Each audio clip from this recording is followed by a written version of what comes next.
Not have the movie be about him being trans, that he is trans and he's an important part of our story. It's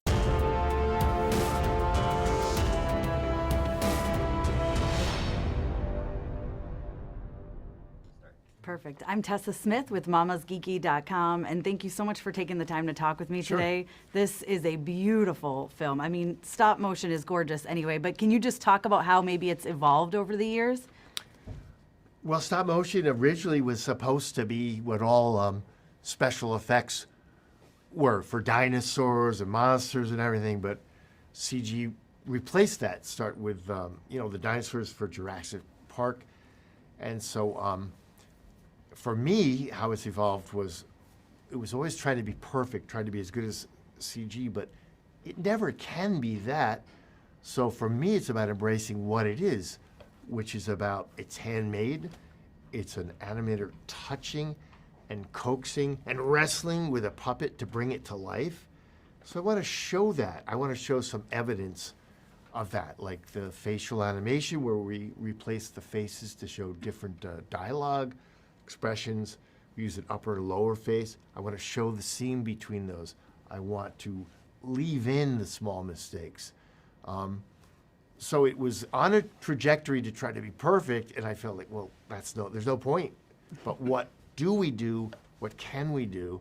And it's kind of embrace, you can call it the charm, the warmth, handmade. Embrace it, because that's a strength for me. It's not a weakness. I love that. I love that. So what was the inspiration behind Wendell and Wild? The original inspiration came from my two sons who were grown men 20 years ago when they were acting like little demons. I did a sketch of them. I lost that for years, but I just found it like 6 weeks ago again. Oh, wow. And it's really cool that I did. I wrote a 7-page story, Wendell and Wild, two demon brothers who come to the land of the living. It had Sister Helly, Cat, Raoul. Manberg was Mandrake. The basic idea was all there. But many years later, it was seeing the Key and Peele show on Comedy Central, starting in 2012, that by the third season, I just wanted to reach for those. I wanted to reach out and work with those guys, bring in the comedy, the smart stuff they were doing. Jordan turned out to be a huge fan and knowledgeable about stop motion. He became a key collaborator and a producer.